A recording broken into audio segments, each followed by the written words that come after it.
요한복음 10장. 오늘 예배드린 여러분 모두에게 주님의 은혜와 평강이 함께하기를 주 이름으로 축원합니다.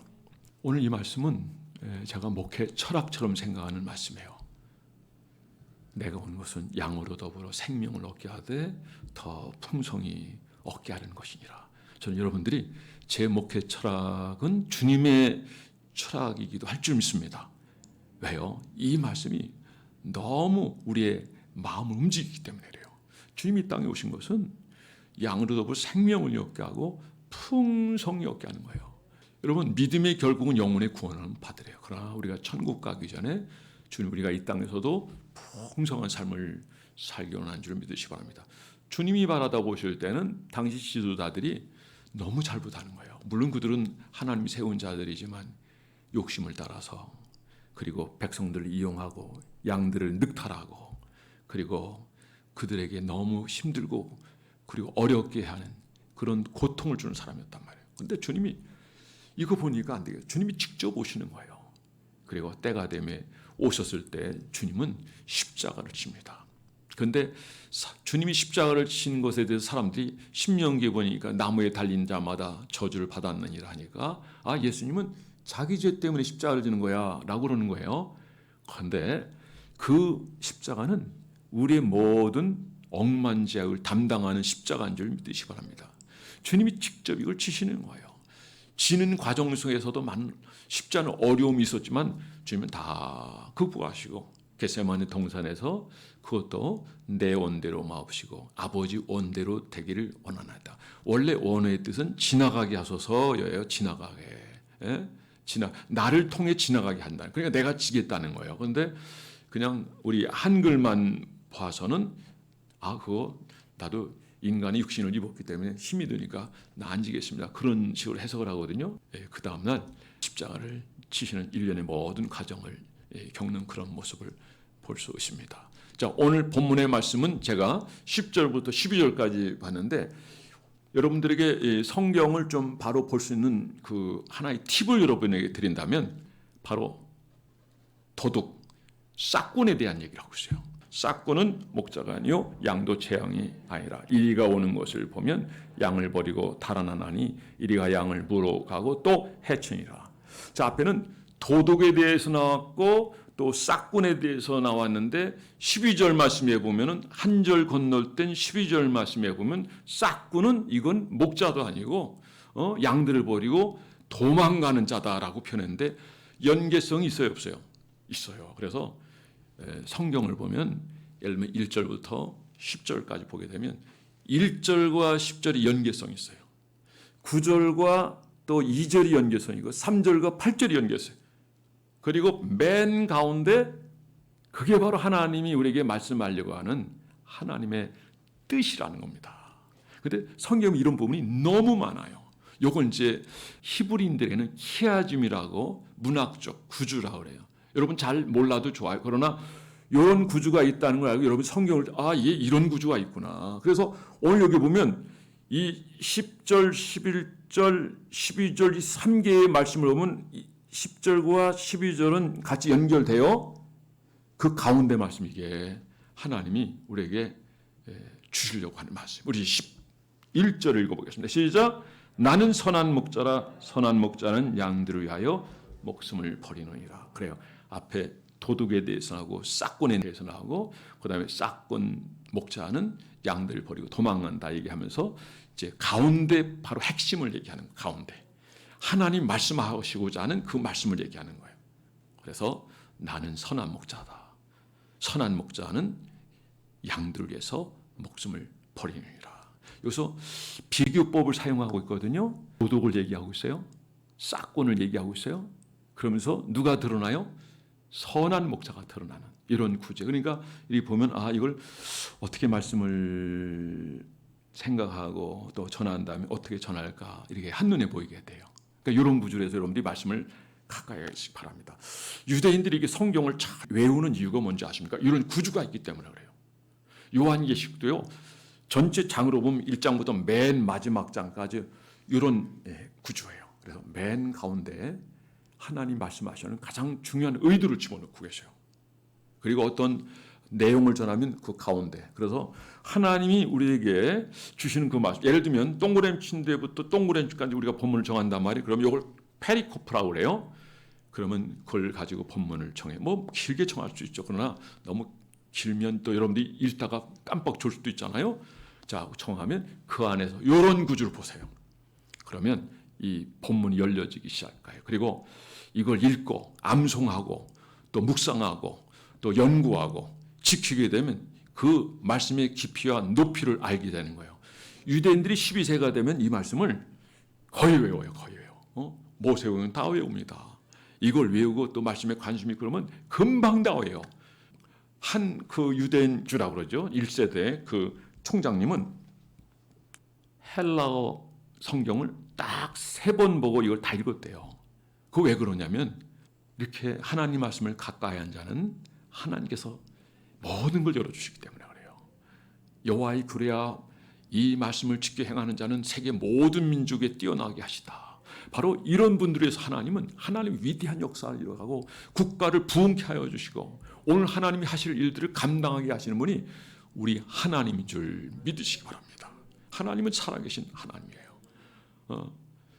그래서 저는 여러분들이 요한계시록을 지금 우리가 읽고 암송하는 가운데 있는데 반드시 암송하시고 그래서 이 말씀이 우리에게 어떤 영향을 줄지 어떤 능력을 경험하게 될지 기대하시고 계속 암송하시고 이 점은 다시 하는 거예요. 그러면 처음에 암송할 때보다도 그 다음에 할 때가 더 쉽고 그리고 김영중 박사님이 그 암송하는 방법을 알려주고 있어요. 그냥 읽기만 하면 꽝이랍니다. 꽝. 그래도 안 읽어보다는 낫겠죠. 또 생각하고 읽으면 괜찮고 그런데 어떻게 읽느냐? 소리내서 읽어라. 아이들은 10번만 읽으면 외치면 다 외워지는데 아이들은 머리가 괜찮잖아요. 그다음 한 20대가 되면 한 15번 정도면 되고 이제 나이가 들어갈수록 이제 숫자가 늘어나는데 그래서 보통 300번을 외워라. 한 절을 300번을 외워라. 그러면 저절로 외워진대요. 다 외워진대요. 외워지면 우리 안에 놀라운 역사가 나타납니다. 그리고 하나님 머리를 열어주시고 지혜를 열어주시고 말씀을 통해서 우리에게 놀라운 것들을 주신 하나님 줄 믿으시기 바랍니다. 저는 오늘 말씀을 통해서 우선은 하나님이 어떤 분인가 하는 걸 보여주세요. 세상의 지도자들은 도둑놈이 그렇게 많고 그리고 하나님이 세웠다고 한 사람들조차도 처음에는 잘하다가 나중에는 변질돼서 싹군이 되어버리고 아예 도둑은 처음부터 도둑이에요. 처음부터. 그러니까 처음부터 그런 못된 짓을 하는 거예요. 이 나라의 지도자들이 그런 사람이 되면 안 돼요. 국회의원들이 그런 사람이 되면 안 돼요. 그리고 그런 사람이 되지 못하도록 우리는 관심을 가져야 돼요. 우리가 관심을 갖지 않으면 가장 악한 지도자를 세우게 되고 그들이 나라를 다 말아먹을 겁니다.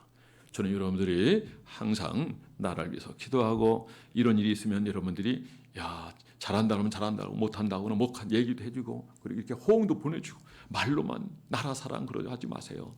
나라가 지켜지는 것은 나라를 위해서 목숨을 버린 분들이 그런 각오를 하는 분들에 있어서 보세요. 여기는 도덕은 무조건 피한다니까요. 자기 챙겨가지고 달아난다니까요.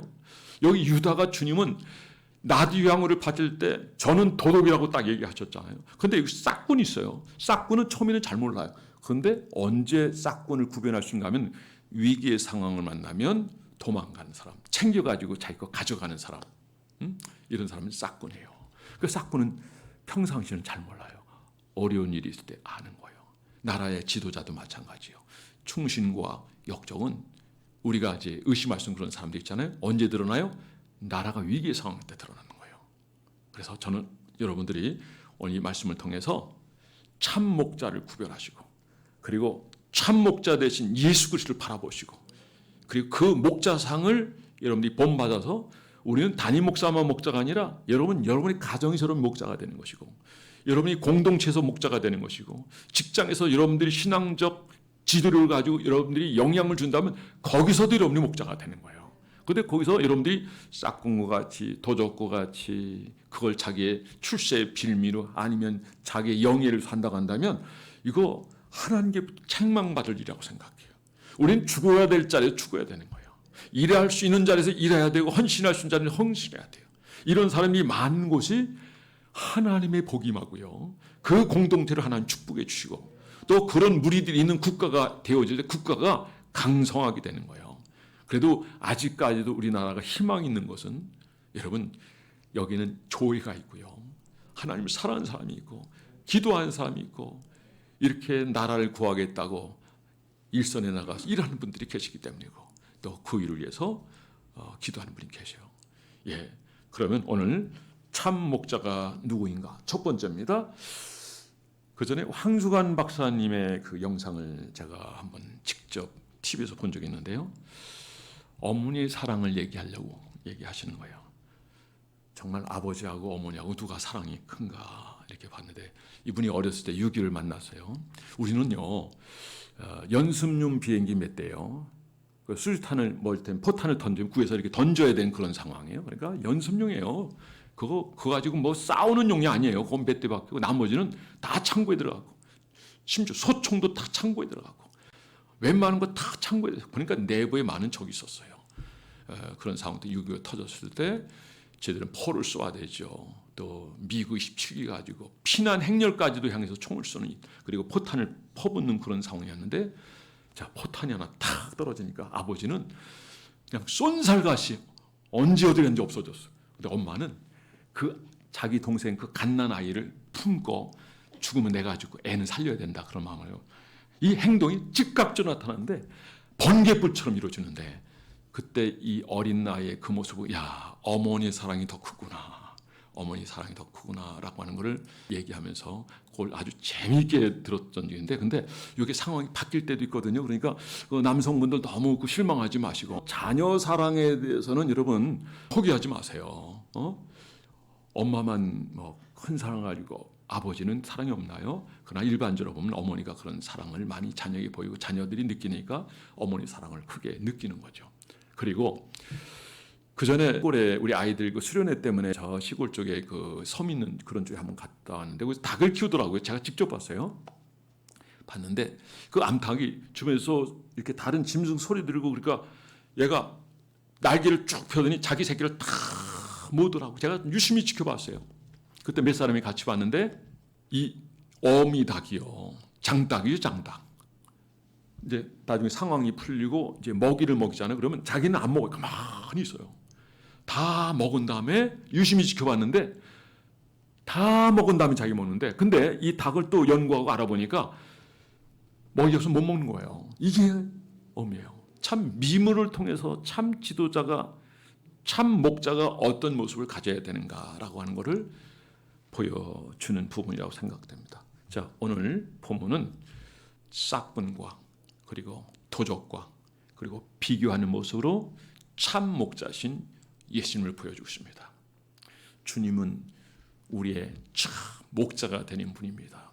과거 청교도 시대 때 신앙 부흥의 역사가 있었잖아요. 메리옹의 박해를 피해서 그때 신앙 지킬 때 그때 훌륭한 신앙 지도자 많이 있어요. 리차드 백스터라고 하는 분이 계세요. 아주 훌륭한 아주 유명한 목사님이 한 5만 명 이상 목회를 하는 그 목사님이 책에 요 책 꼭 읽어요. 나는 요거를 내가 신학교 다니면서 지금까지 20번을 읽었어요. 결국 뭐냐면 예수님을 얘기하는 거예요. 참 목자는 어떻게 살아가는 것이냐. 참 지도자는 어떤 사람이 지도자인가. 도적이 되어서는 안 됩니다. 위기가 왔을 때 그 위기에서 도망가는 사람이 안 됩니다. 좋은 목자가 돼야 됩니다. 주님은 우리에게 좋은 목자의 모습을 보여주셨습니다. 사랑하는 성도 여러분, 도적이 오는 것은 도적질하고 죽이고 멸망시키는 것뿐이요 내가 온 것은 양으로도 볼 생명을 얻게 하되 더 풍성히 얻게 하는 것이다 라고 했습니다. 사랑하는 성도 여러분, 우리는 내가 어떤 자리에 어떤 위치에 있든지 내 이익을 챙기지 말고 내 이익을 생각하지 말고 항상 배려할 줄 알고 어려운 사람을 돌볼 줄 알고 그리고 내 수고를 통해서 다른 사람을 도울 수 있다고 한다면 이것처럼 귀한 일은 없다고 생각해요. 여러분, 심지어 가난하고 어렵고 힘든 사람에게 도와주는 것조차도 주님은 그거 다 내게 한 것이다 라고 말씀하셨어요. 내게. 그러니까 주님께 드린 것, 주님을 섬긴 건데 주님이 가만히 계시겠냐 이거죠. 복음서에도 보니까 소자에게 행한 것이 바로 내게 한 것이다. 저는 그렇게 행한 적 없는데 내가 어제 그렇게 갔느니라. 내가 가서 그렇게 했는데 네가 돕지 않았느냐. 자, 그렇게 주님이 말씀하신다는 거예요. 사랑하는 성도 여러분, 정말 연약하고 정말 가난하고 고통받는 이런 사람일지라도 우리가 같은 마음을 가지고 긍휼히 여기고 불쌍히 여기고 함께한 그런 사람이 된다고 한다면 그걸 주님이 몰라라 하지 않습니다. 주님의 이 모습을 보십시오. 우리가 받아야 될 그 저주와 형벌을 대신 받으시고 십자가를 지셨습니다. 주님은 참 목자가 되십니다. 그가 찔림을 우리의 허물을 인하며 그가 상함을 우리의 죄악을 인함이라. 그가 징계를 받음으로 평안을 누리고 그가 채찍에 맞음으로 너희가 나음을 입었느니라. 사랑하는 성도 여러분, 전 여러분들이 참 목자이신 예수 그리스도를 바라보는 여러분 되기 바라고, 여러분들도 그 목자의 모습을 본받아 여러분의 공동체에서, 가정에서, 직장에서 어디서나 아름다운 모습으로 선한 영향을 행사해주는 여러분들 되기를 주의 이름으로 축원합니다. 자, 두 번째로 참 목자상을 우리가 성경에서 찾아볼 수 있습니다. 성경에 보면 대조적인 인물이 나오는 데가 여러 군데 있죠. 요한서에서도 나오고요.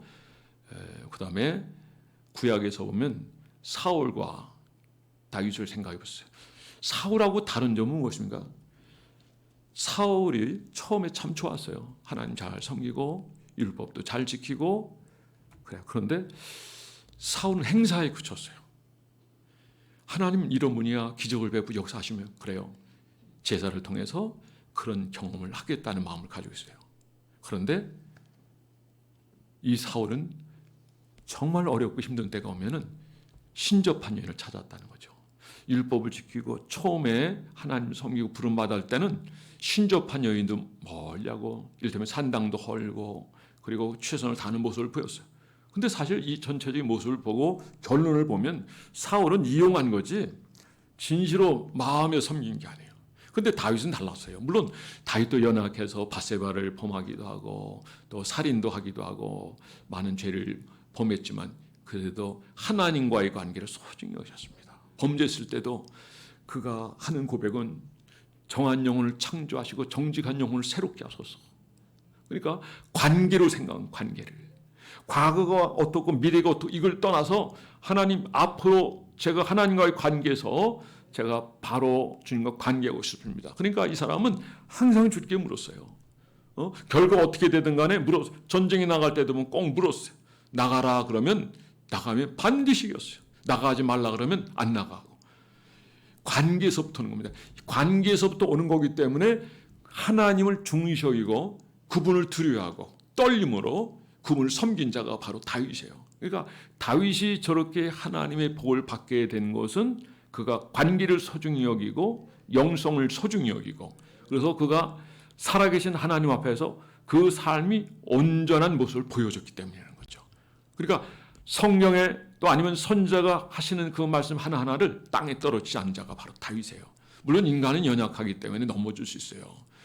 언제나 완전한 사람 없어요. 우리가 요한 3서에 보면은 3장에 보면 그런 말씀이 있거든요. 거듭난 자는 절대로 범죄하지 않는다. 그거는 성경을 잘못 해석한 거예요. 그 원래의 뜻은 그런 뜻이 아니에요. 죄와 함께하지 않는다는 의미가 있는 거지. 그러니까 우리는 연약할 때 또 우리가 이 정도면 됐다라고 생각할 때, 나 이 정도면 내가 대단한데 이런 생각을 들 때도 있지만 자만의 삶입니다. 선 줄 알면 넘어질 줄 알아야 되고, 넘을 줄 알고 조심해야 되고, 그래 항상 겸비해야 되고, 항상 오늘도 주님의 은혜가 없으면 살 수 없습니다라는 마음을 가지고 살게 될 때, 하나님은 겸손한 자에게 은혜를 베푸신 분이 우리 주님인 줄 믿으시 바랍니다. 사울 왕은 이제 사람이 달라지시고 이제 변하기 시작하는데 관계가 틀어지게 되니까 신접한 여인을 찾게 되고 결국에는 자기의 자리가 위태롭게 되니까 이거는 사울이 다윗을 통해서 위협을 받게 되니까 저 다윗이 없어져야 내가 이 왕자를 지킬 수 있는데라는 생각을 했고요. 그래서 다윗을 죽이려요. 다윗이 왕궁을 떠나는 상황 이후부터는 3,000명의 군사를 풀어서 다윗을 죽이려고 그래요. 그러니까 다윗 입장에 보면 얼마나 두렵겠어. 그래도 그 위기 때마다 하나님 지켜줘요. 왜 그래요? 하나님이 그를 지켜주시기 때문인 거예요. 때로는 정말 힘들고 어린이를 만났지만 본인은 어렵죠. 그러나 하나님은 그를 훈련하는 거예요. 그래, 네가 그렇게 어려울 때도 나를 의지하는지 내가 보겠노라라고 하는 메시지가 거기 있다는 거죠. 여러분, 어떤 사건도 우연은 없는 줄 믿으시 바랍니다. 우리가 잠시 어려운 일을 겪었지만 이것도 우연이 저는 아니라고 생각해요. 인간이 악해서 그런 것이고, 인간이 선택을 잘못해서 그런 것이고, 인간이 범죄하기 때문에 그런 것이고, 교회를 멀리하고 하나님 멀리했기 때문에 그런 거예요. 지금 보세요. 지금 주일학교가 80%가 지금 주일학교가 없어졌어요. 큰 교회들은 3분의 1이 교회를 떠났어요. 물론 완전히 떠난 건 아니겠지만 그러나 교회를 나오질 않아요. 그러면 그들은 어떻게 되겠어요? 그러나 저는 기도하는 성도가 있고 또 부르짖는 성도가 있고 예배를 열정들 드리는 성도가 있기 때문에 하나님께서 이 모든 것을 회복시켜 주실 줄 믿습니다. 중요한 것은 우리가 우리의 목자 되신 주님을 본받는 거예요. 오늘 여기 소개한 다윗과 같은 주님의 목자상을 보여주는 이 다윗의 이 표상을 통해서 다시 오실 예수 그리스도를 봐야 되는 거예요. 주님은 이 다윗을 통해서 우리에게 투영해 주신다 보면 돼요. 자, 사울 왕은 자기 왕좌를 지키려고 그는 목숨을 걸었어요. 그걸 뺏기지 않으려고 그가 최선을 다하고 여기에 거치는 것 있으면 다 제거하고 가장 위협이 되는 다윗을 죽이려고 하지 않았습니까? 그런데 다윗은 사울 왕을 죽일 수 있어서 근데 안 죽였어요. 왜? 하나님 때문에. 하나님이 세운 왕을 내가 어떻게 죽이냐고. 왕도 당시에 기름 부어 세웠잖아요. 그러니까 하나님을 두려워하는 거예요. 그러니까 내가 내 마음대로 내 속인에 오른 대로 할 수 없는 거예요. 여러 번 죽일 기가 있어요. 여러분, 공개적으로 나오면 2번을 죽일 수 있어요. 그런데 안 죽였어요. 기회를 그냥 하나님께 드렸어요. 그리고 자기는 옷기만 자릅니다. 그리고 지팡이라든가 물병이나 그런 것만 이렇게 빼와요. 그리고 보여주는 거예요. 그랬더니 그때는 내가 잘못했다고 양신의 역사가 들었는지 그때는 내가 잘못하고 눈물을 흘리며 다시는 안 그런다고 사울이 다윗에게 그러거든요. 근데 조금 있으면 또 마찬가지거든요. 귀신 들린 경우에는 이게 왔다 갔다 하게 되어 있어요. 우리 안에서 완전히 귀신이 거하지 못하며 완전히 떠나게 하는 방법은 주님 앞에 완전히 붙들리는 삶이에요. 그분의 장중에 붙들리고 말씀에 사로잡히고 늘 말씀을 외워서 늘 어떤 사건을 만나는데 어떤 환경을 만나는데 이 말씀이 현장에서 툭툭 터올라야 돼요. 그럴 때 죄와 타협할 수밖에 없고 문화와 타협할 수밖에 없을 때 그 모든 것을 이길 수 있는 능력은 하나님 말씀의 능력으로부터 오는 줄 믿으시라. 말씀을 가까이 하면 지혜가 와요. 방법이 오고요. 우리가 상상할 수 없었던 어마어마한 것들이 우리에게 비춰지고 그 길을 인도했어요. 청년이 무엇으로 그 행실을 깨끗게 하니까 여호와의 말씀이라 했어요. 여호와의 말씀은 내 발의 등이요 길이요 빛이다 말씀하셨습니다. 여러분, 다윗은 길을 선택했지 왕궁을 선택하지 않았어요. 사울 왕을 죽이면 왕궁으로 즉시 들어가요. 백성들도 원하는 거잖아요. 하나님 기름 부어 세웠잖아요. 근데 이걸 거절하고 내가 원해서 가는 것이 아니라 하나님 때를 기다리겠습니다. 하나님이 기름 부어 세운 자를 내가 어떻게 죽일 수 있겠습니까? 그거는 하나님의 처결에 맡기겠습니다. 나는 그냥 겸손히 내 자리에서 하나님 말씀대로 최선을 다하겠습니다. 그렇게 했을 때 길을 선택했지만 하나님께서 왕궁으로 가게 인도하신 분이 하나님이시죠. 할렐루야. 우리가 성경을 읽다 보면 지도자들이 참 많아요. 데메디오, 디올레도 마찬가지예요. 한 사람은 교회를 무너뜨리는 나그네 대접을 푸대접하는 사람, 그런 한 사람은 천사처럼 대접하고 주님처럼 대접해요. 아브라함이 그렇게 대접받고 조카로 또 그렇게 대접받아 부지 중에 천사 대접하여 그래도 그 위기의 상황에서 롯도 건진받았고 아브라함은 복의 근원이 된 줄 믿으시고 메시아가 바로 그 씨를 통해서 태어났다는 점은 그들이 어떻게 이 땅에서 살았는지를 보여주는 아주 중요한 모습이에요. 여러분, 오늘 여기서 참 목자상을 보여주는 이 다윗의 모습을 통해서 저는 여러분들이 주님을 볼 수 있는 여러분 되기 바랍니다. 마지막은 참 목자이신 예수 그리스도를 바라보는 여러분 되기를 주님으로 축원합니다. 그분은 양들 위해 목숨을 버리신 예수 그리스도입니다. 우리가 다윗을 앞에 좀 생각해 봤는데 다윗은 정말 우리가 배워야 될 정말 멋진 목자상이에요. 다윗의 왕궁은 참 흥왕했어요. 왜 그래요? 하나님과의 관계를 중요히 여기고 또 믿음을 승리하고 말씀으로 살았기 때문에.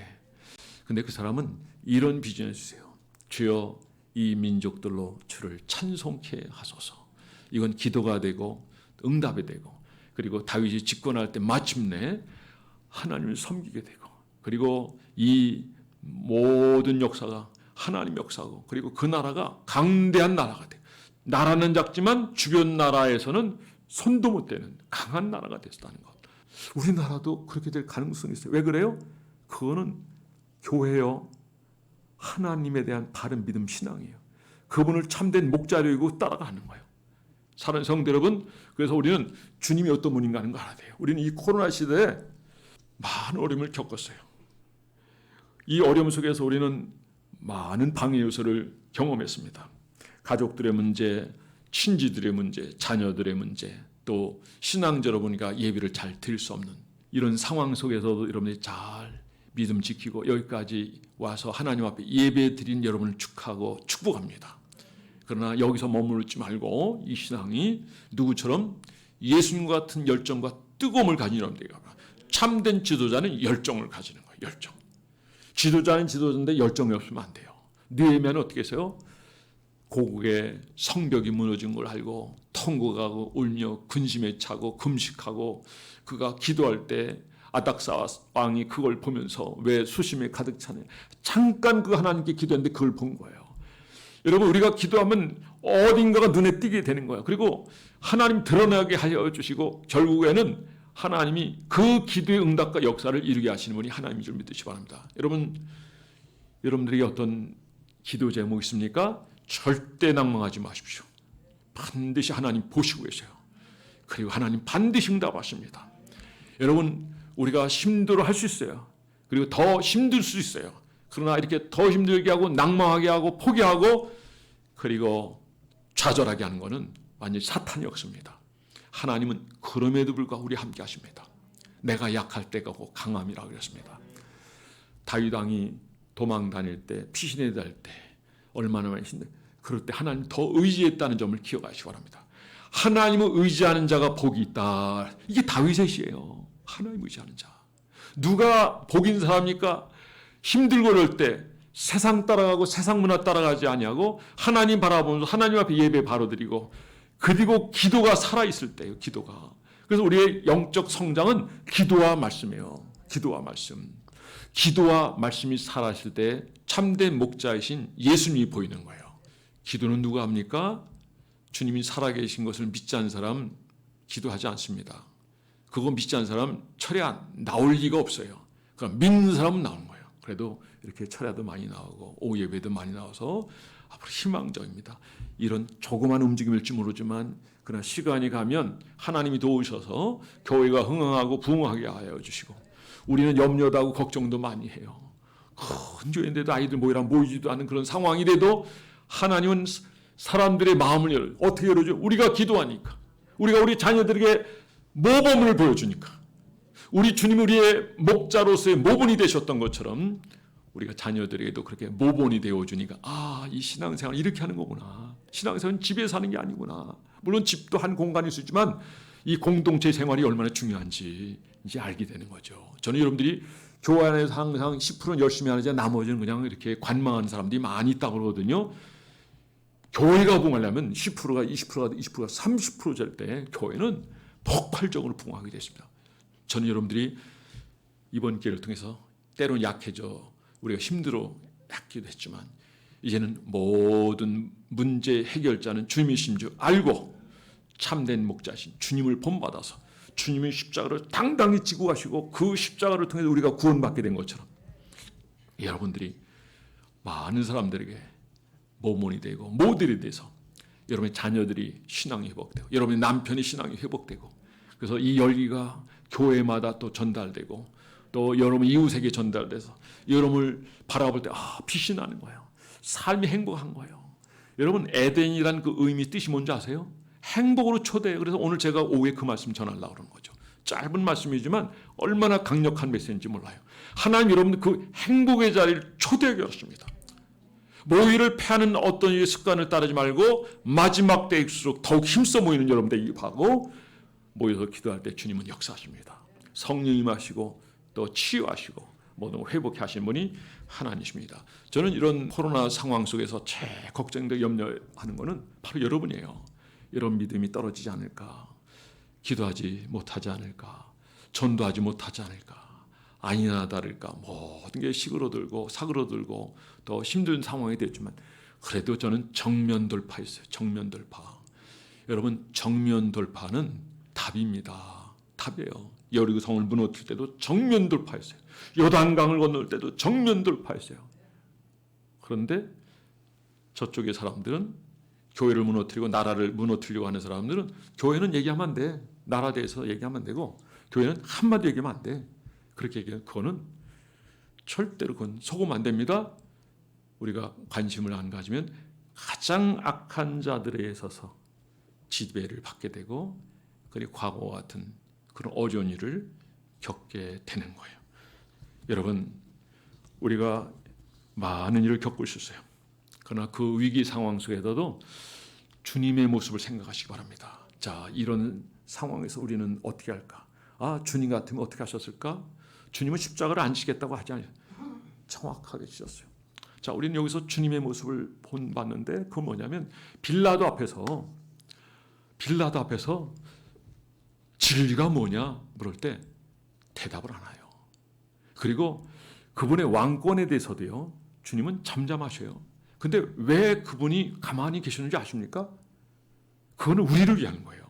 만약에 주님 거기서 박차가 나가시고 십자가를 안 지시고 주님이 인간적인 마음을 가지고 그 길을 쭉 가셨다가 한다면 우리는 오늘 구원받지 못한. 그러니까 주님이 거기서 선택하신 것은 십자가의 죽으심으로 말미암아 장차 수많은 오고 오는 세대의 사람들까지도 예수를 믿어 구원 얻게 하시려고. 할렐루야. 그러니까 우리의 이런 희생과 작은 선택일지라도 내 이 선택이 바른 선택했을 때 다른 사람에게 살리는 선택이고 복을 주는 선택이고 그들을 회복케 하는 선택이 된다고 한다면 우리는 그 길을 걸어가야 됩니다. 그것을 공동체가 요구하고 아니면 국가가 요구하고 아니면 가정이 요구하고 어떤 것이 요구한다고 한다면 제가 그렇게 하겠습니다. 나라를 위해서 일하는 분들이 많이 계시죠. 그분들은요, 목숨 버린 사람들이에요. 이미 각오한 사람들이에요. 각오한 사람들이에요. 어쨌든 그래도 정신이 분명하잖아요. 나라 사랑하고 나라 지키고. 물론 반대편에 있는 사람도 있죠. 반대편에 있을 수 있지만 저는 그래도 우리 적어도 크리스천이라고 한다면 이게 정말 진실인가 거짓인가는 알아봐야 된다고 생각해요. 그리고 논란이 많은 것일수록 여러분들이 좀 가까이 가서 전문성 있는 서적도 보고 그리고 정말 정확한 식을 습득해 가지고 조금이라도 속지 않는가. 그럼 우리나라 이렇게 되지 않아요. 우리는 하나님 앞에서 이 나라 지켜야 될 의무가 있어요. 이것도 하나의 목장인 거예요. 하나의 목장인 거예요. 저는 여기가 목장이 되는 거고요. 그 다음에 여러분의 가정이 목장인 거예요. 그리고 여러분들의 선택과 여러분의 헌신과 여러분들의 그 섬김이 여러분 자녀들에게 그렇고 교회도 그렇고 동료에게도 그렇고 이게 어마어마한 영향을 주는 줄 믿으시기 바랍니다. 주님을 본받아서 주님의 길을 걸어가기를 바랍니다. 아무도 나를 따르는 자기를 부인하고 자기 십자가를 쥐고 나를 쫓을 것이나. 자, 오늘 우리 이 말씀 하나 읽고 마치도록 하겠습니다. 10절입니다. 시작. 도둑이 오는 것은 도둑질하고 죽이고 멸망시키려는 것뿐이요 내가 온 것은 양으로 생명을 얻게 하고 더 풍성히 얻게 하려는 것이니라. 아멘. 여러분, 주님 여러분들은 풍성하기로 합니다. 여러분을 풍성하게 해서 십자가를 지셨습니다. 그리고 오늘도 하나님 여러분들이 깨어있는 신앙생활을 하고 기도하는 삶을 살게 하고 그리고 매주 토요일날 전도 나가잖아요. 전도하는 삶을 살게 하십니다. 그래서 사도 바울은 너는 때를 얻든지 못 얻든지 하나님의 복음을 전파하십니다.